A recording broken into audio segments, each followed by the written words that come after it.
What's going on, everybody, and welcome back to Comic Breakdown. As we continue on with our Indie Comics weekend, we have a deep indie comic for you, one that is currently ongoing in Indiegogo. This is Deathshroud, being published by Dream Key Comics. And if you are a fan of Spawn or Batman, anything of that nature, this is 100% a comic that you are going to want to check out. Coming from the creator and writer of Chad Larson, the artwork Kanan White and V. Ken Marion. The colors are Daniel and Andrew Dalehouse. When a special ops mission goes sideways, we have 2nd Lieutenant John Azrael, a man that should have died. Instead, he has been transformed into a nightmarish creature. He soon learns that he is a Nephilim, one of the forbidden children of the angels. His very existence, it poses a threat to the established cosmic order. Now, like I said, this one is in Indiegogo, which means you guys need to check out the link in my description. The issue number 1 is currently seeking funding. So if you want to support the comic, if this comic seems of interest to you, please check out that link, go to the Indiegogo,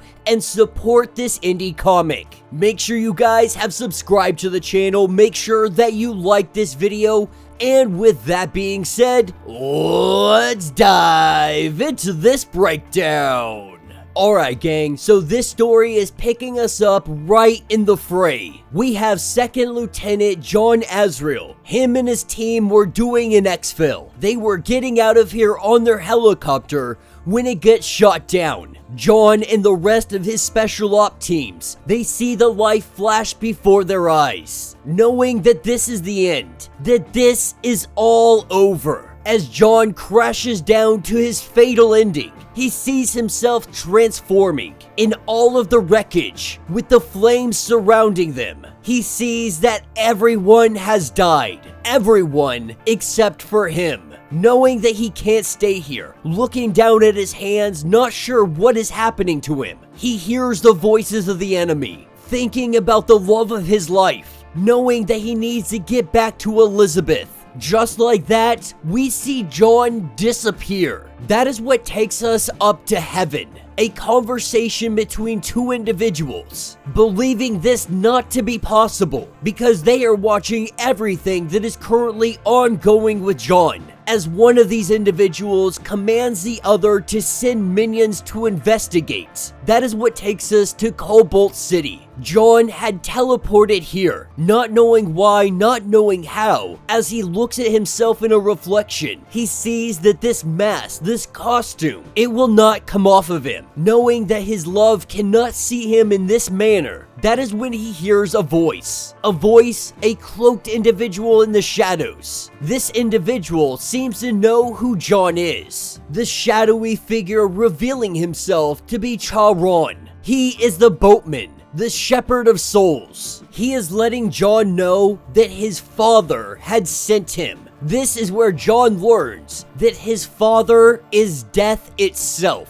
And though his recent experience may have very well killed any other mortal, John possesses some power of death. That death's power flows through John, telling John to listen closely because his life is depending on it. Letting John know that he is half angel, and cosmic forces beyond his comprehension, they are going to be hunting him down. They are hunting him at this very moment. It is the boatman's duty to prepare John for what is about to come. This is when he goes on to explain, since the dawn of time, death has only known the end of life. In performing his cosmic duties, the thought came to him, what if death were to create life? For centuries, this question had tormented death. Until one fateful night, he was able to fulfill this desire. That is what takes us 31 years ago at the Cobalt General Hospital. we have John's mother, who is dying of cancer.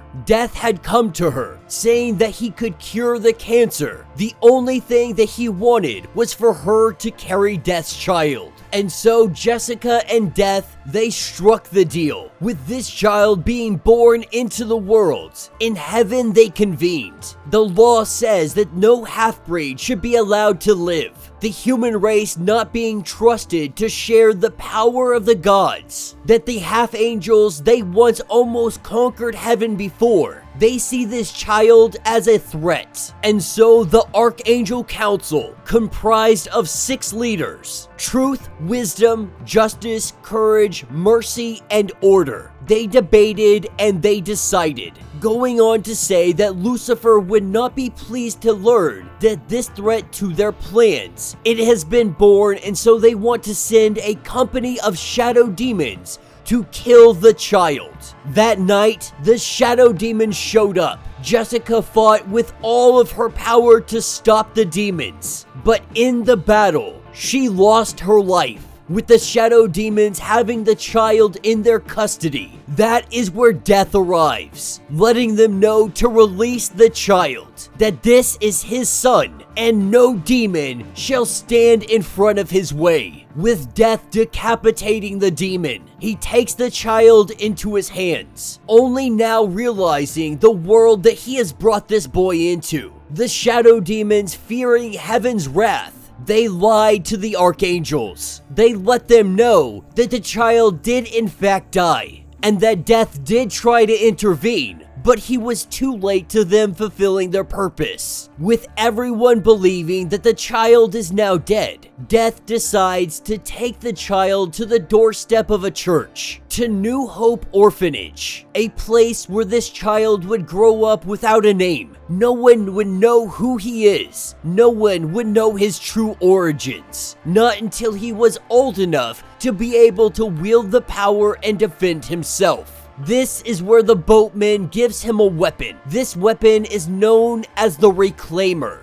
Death had forged this very weapon as a shard from his scythe. This weapon, it has the power to kill even angels. This is where we have the arrival of Thralgath. The Archangel has been sent down here to take care of the half-breed, to rid the world of this abomination. The boatman letting John know that he needs to run, that he will distract him while John teleports away. But John still not knowing how to fully use his powers. The shadow demons come after him, recognizing that teleportation is out the window. He lifts up the Reclaimer and he starts putting down demons one by one. Quickly finding himself outnumbered in close combat, they are able to strip the Reclaimer away from him. In doing so, he has to go to hand-to-hand combat. We are seeing how truly powerful Death's son is. As he smashes and rips demons apart, he has learned that heaven and hell, they both want him dead.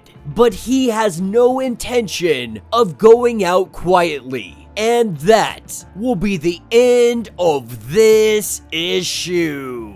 So let me know what you guys think down in the comments. I will go on to say that this is only part 1 of issue 1. There are 2 separate chapters. Chapter 1 is our introduction to our hero, to the players on the field, and the origin story of how John became so freaking powerful. So if you want the full issue, you're gonna have to go check out the Indiegogo. You're gonna have to support the comic, you're gonna have to buy the comic to see how the rest of this issue will play out. We will cover chapter 2 when they decide that issue number 2 is going to go into Indiegogo. So far, it seems to be a very promising story. I am always one that loves to dabble in the battle between heaven and hell, with John being the son of Death. This seems to be very promising, not fully understanding his powers yet. Once he fully does understand how to use these powers and abilities, he is going to be a force to be reckoned with. The artwork is absolutely astounding. From all of the cover art to the inside pages, all of it is explosive, it is amazing, and I am so excited to see what these guys have in store going forward with this story. But let me know your thoughts, let me know your theories. If you would like to get caught up on all the indie comics that we have covered, be sure to check out the link in my description as well as the top of this video. It is gonna get you completely caught up on everything that we have covered. If you would like to support the channel, you can always do so by joining the channel membership. Much like Patreon, having 5 different tiers, from $1 to $50, from loyalty badges to getting free comics every single month. Not only does this help out the channel tremendously, but you are getting tons of perks in the process. Now, if you are unable to do any of that, do me a favor, subscribe to the channel, like this video, hit that notification bell, and with that being said, until the next breakdown.